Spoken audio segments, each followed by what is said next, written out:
Confidential finds in Siberia. What was the USSR hiding? A secret that could change the course of history. Today, the time has come to reveal some of the deeply hidden secrets of the evil empire. These secret files were kept under the top secret classification for over half a century. This narrative tells a story of discoveries that stunned the Communist Politburo, silenced hundreds of scientists, and nearly altered the course of history. The narrative will focus on finds made by the communists in the vast Siberian taiga at the height of the Cold War. What motivated the Soviets to conceal these discoveries and investigations from the global community, including their allies?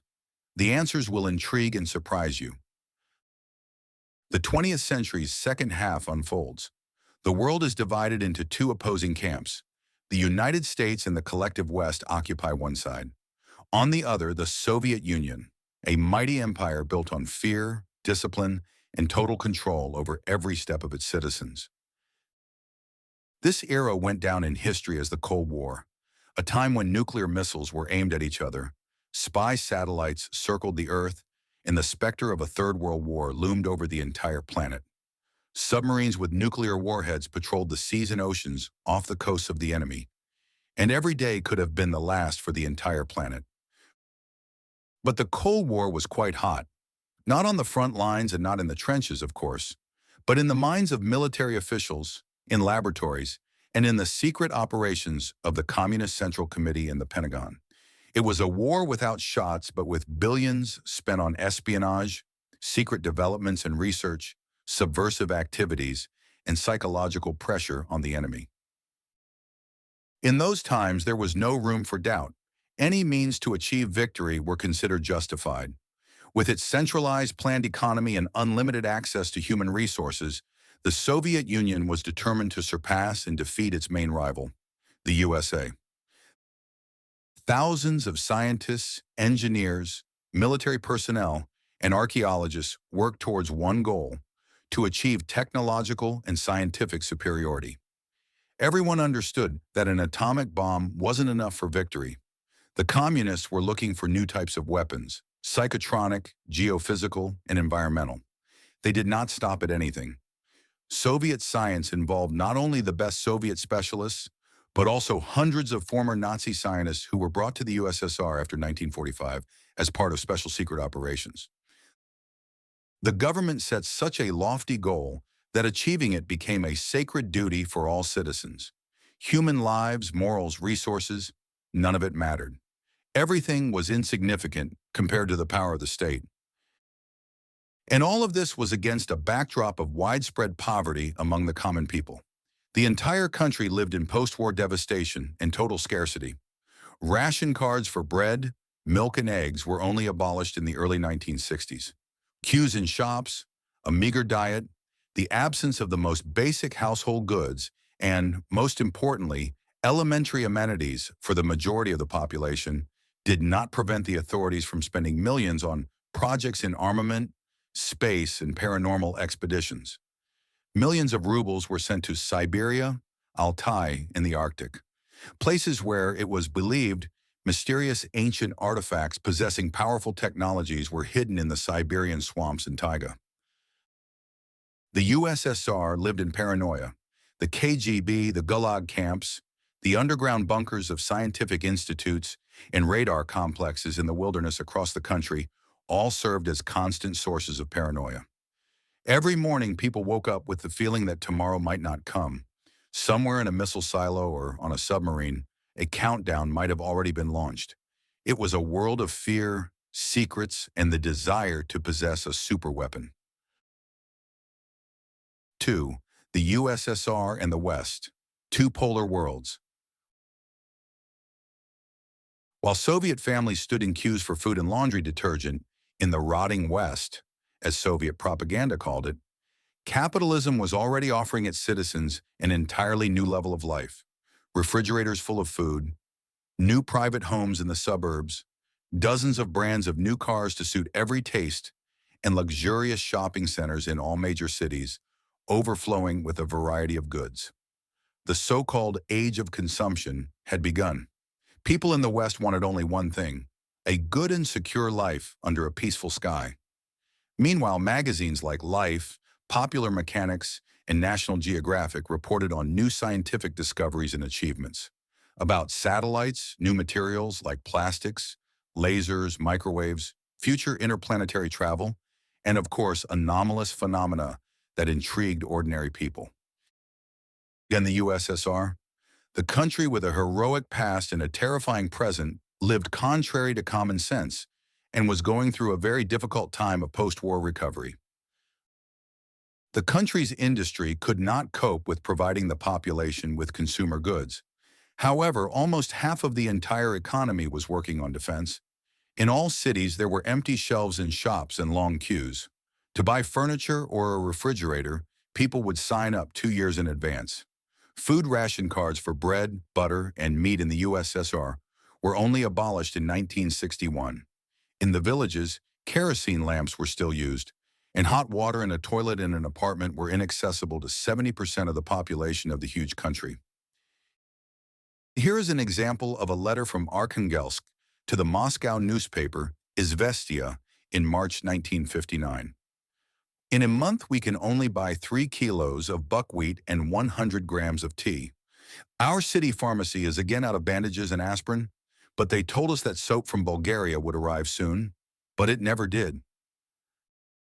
However, despite the total scarcity and poverty, the government, driven by fanatical communism, focused solely on achieving victory in the Cold War. They were determined to win the Cold War at any cost. Third, work on a superweapon. The competition with the West was not only in the production of weapons and space exploration. The Soviets persistently sought an absolute advantage in other areas as well. They sought a weapon that would establish an unchallenged superiority, enabling them to effortlessly spread their influence and communist propaganda throughout Africa, Asia, and Latin America. Thousands of engineers, designers, and scientists worked on this insane idea. In 1945, when the Red Army entered Germany, it not only captured territories but also got at its disposal hundreds of valuable specialists, scientists, physicists, virologists, and engineers. And although many of them were former Nazis, they were not put on trial. They were secretly transported to the USSR, given new names, and forced to work in the defense of the Union. A new grandiose task: to create the weapon of the future, a weapon of superiority. Secret laboratories and institutes developed the most incredible hypotheses. Some scientists wrote that traces of ancient, unstudied civilizations that possessed perhaps perfect knowledge far ahead of modern science were preserved in Siberia, in the waterless deserts of Central Asia, or on the ocean floor. The Soviet government sanctioned a special secret scientific program of unprecedented scale. Its goal was to study in detail all known anomalous territories of the country and to work out possible options for using the data obtained in the country's interests. Secondly, the program aimed to scrutinize all eyewitness accounts of paranormal occurrences and enigmatic aerial objects that, as reported by locals, frequently surfaced over specific areas of the nation. Fourth, Siberian expeditions. In the early 1960s, under the guise of geological exploration and the search for rare earth metals, an expedition under the auspices of the USSR Academy of Sciences, led by Professor Anatoly Semyonov, was sent deep into the Siberian taiga. Officially, it was a regular geological expedition, but the unofficial goal was far more dramatic: the study of anomalous zones and the detailed investigation of information about UFO encounters. The region was not chosen by chance. Eastern Siberia, the area of the Podkamenaya Tunguska, the Vilyuy River Basin, and the inaccessible swamps north of Bodebo had long been shrouded in rumors and superstitions. Local Evanks and Yakuts spoke of a death zone where birds do not fly, compasses do not work, and people who enter disappear or die for an unknown reason. According to one version, it was here, in a swampy lowland among centuries-old pines, that archaeologists stumbled upon an object that defied classification by archaeologists and physicists. At first, the object was mistaken for a fragment of aviation equipment from the war, but as was later confirmed, there were never any military actions in this abandoned area. This version was quickly discarded. The mysterious object was incredibly difficult to study. It was impossible to process it with the existing metal-cutting tools that were at the disposal of scientists. It looked metallic, but even an oxy-fuel torch had great difficulty cutting it. According to the reports from the physicists who studied the object, analogous metal alloys with similar resistance characteristics do not exist on Earth. On its surface, symbols were engraved or burnt, resembling no known writing system. Lying in the taiga for perhaps hundreds or even thousands of years, the object did not rust or become overgrown with moss. It was not even covered with a layer of earth. It seemed that all foreign matter simply fell off it. While working with the object, expedition members experienced headaches, and some electrical devices failed. From reports partially published in scientific circles after the collapse of the USSR, it is known that magnetic fields in the area where the ONP004- object of unidentified origin was found deflected the compass needle by 70 to 80 degrees, and radio signals were blocked by interference at a distance of up to a kilometer. One of the geologists wrote, "While working in the zone near the object, we couldn't even take photographs. Our film was exposed, and some electrical devices regularly failed. Our employees complained of a dull ringing in their ears and severe headaches. Some described the sensation of their head splitting in two." The discovery was immediately reported to Moscow, and a week later, a second group arrived in the area.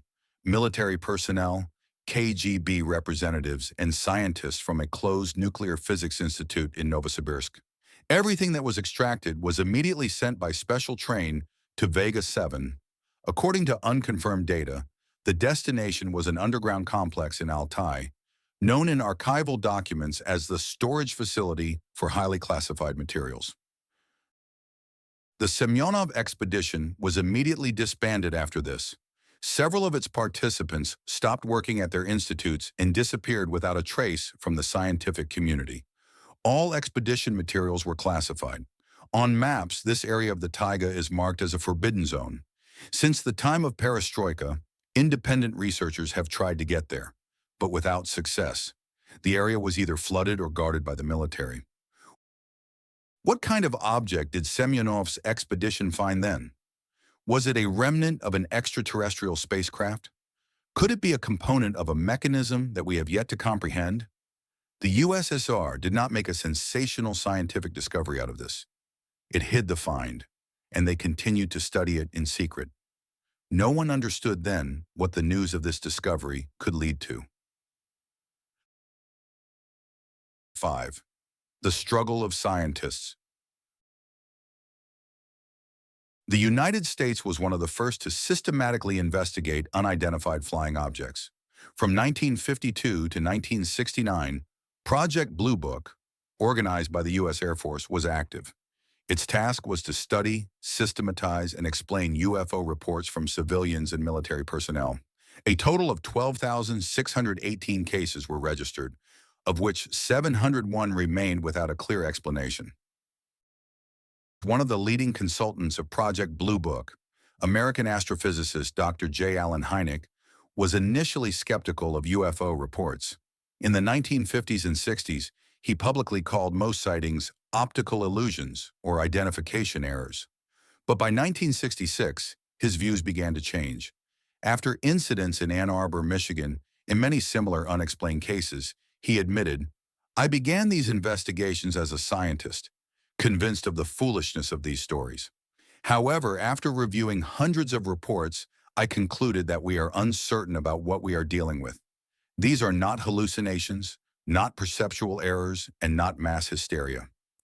In 1972, he published the book The UFO Experience, a Scientific Inquiry, and founded the Independent Center for UFO Studies, CUFOS, to continue studying the phenomenon outside the influence of the Pentagon. In the early 1970s, the American press briefly mentioned unusually high activity of Soviet geophysicists in eastern Siberia. A note in Popular Mechanics magazine, October 1971 issue, stated, "According to CIA intelligence, the Soviet Union is conducting large-scale drilling operations in a hard-to-reach zone north of Baikal. The possible goal is the extraction of rare metals or the study of objects of unknown nature. The New York Times, in a 1973 article, citing anonymous sources at the NSA, wrote, "The Soviets seem to have found something but are carefully concealing the details. American officials refuse to comment on what is happening there." In the USSR, several structures were engaged in similar issues. One reason for the increased attention to this topic is the location of the 1908 Tunguska explosion. Despite the official version of a meteorite fall, many scientists, including engineer and writer Alexander Kazantsev, put forward alternative hypotheses. Kazantsev claimed, at the site of the explosion, tall scorched trees were still standing, but the epicenter was empty. This is not a meteorite. It looks more like an airburst of unknown origin. After a meteorite fall, the entire surface of the Earth over a large radius looks as if it has been hit by a grandiose explosion, where there is nothing living, and most importantly, a meteorite leaves behind a giant crater, which is not present in the Tunguska area. Scientists spent many years conducting research in Yakutia, the Yamal Peninsula, and the Arctic Circle. Archival records of the USSR Academy of Sciences for 1965 mention multiple testimonies of anomalous glows in the Oymyakon area. Reports indicated that fiery flying balls had caused the disappearance of several reindeer herders. Local military personnel reported to headquarters about short-term radio communication failures and increased air ionization. It was not possible to attribute what was happening to ball lightning. The nature of ball lightning is entirely different. The Yakut glowing objects did not move chaotically but purposefully. They hovered in the air and moved in all directions with amazing speed. In the archives of the Russian Academy of Sciences, there are also mentions of a secret group with the code name Setka-AN or Setka-ANO, created in the early 1970s.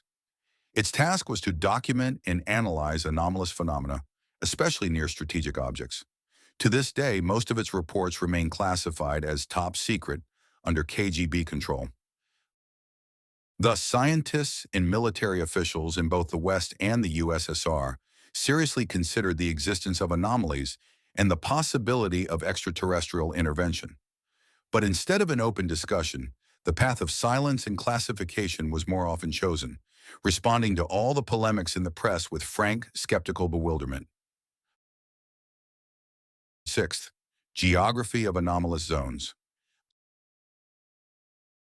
Several interesting events occurred in the USSR in certain areas of eastern Siberia, particularly in the Vidym Plateau region and the taiga swamps north of Uskut in the Irkutsk region. It was here, according to a number of declassified documents, that a group of military personnel and scientists was sent in 1958 under the guise of regular geological exploration. Soviet intelligence intercepted early images from American Corona satellites to study magnetic anomalies. An alternative version points to another region, the Yamalo-Nenets Autonomous Okrug, the Salakard area, and the upper reaches of the Pur River. In these areas, geomagnetic disturbances were regularly recorded since 1955.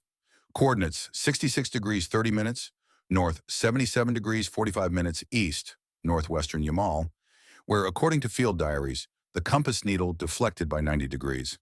Back in 1954, a note by Professor G.V. Dmitriev was published in the journal Geophysics and Geological Exploration, number 6, about the high residual magnetization of rocks in the Vidym Plateau region, which cannot be explained by tectonics. The article subsequently disappeared from library collections without official comment. Another source is an issue of the newspaper Sovetskaya Sibir from March 17, 1967. It published a note: strong magnetic anomalies not related to solar activity have been recorded in the Uskut area. Details in subsequent issues. But there was no continuation. According to archivists, the issue was completely withdrawn from libraries by order of the authorities. Later in 1972, this area of the taiga was declared a state forestry zone of special importance. Access for civilians was closed. According to unconfirmed data, a dual-purpose facility was built at the excavation site, a weather station and a scientific laboratory, which is guarded by units of the internal troops.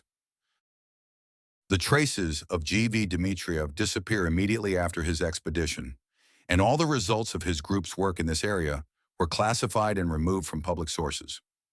Some participants who survived and emigrated in the 1990s claimed, "We found something that changed our view of human history, but we were strictly forbidden to talk about it."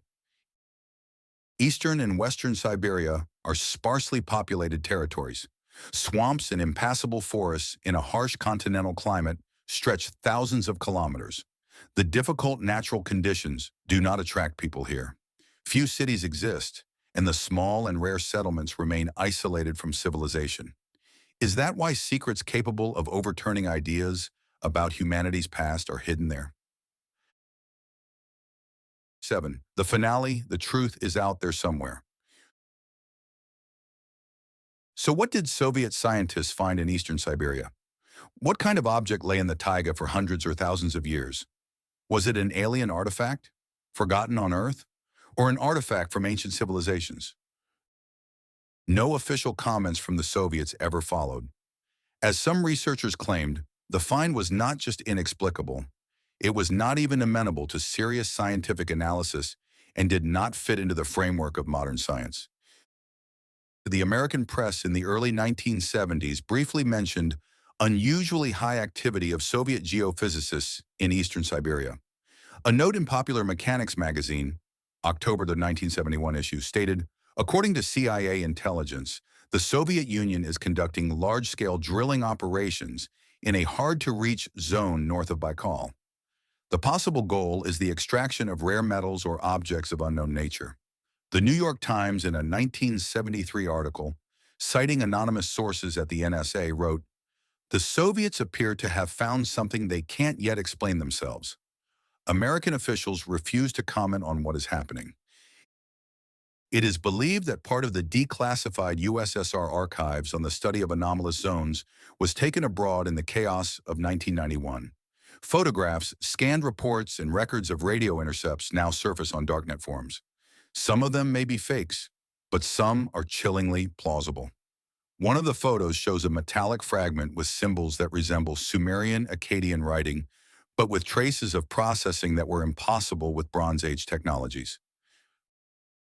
We have only revealed a portion of what has remained in secret archives for decades.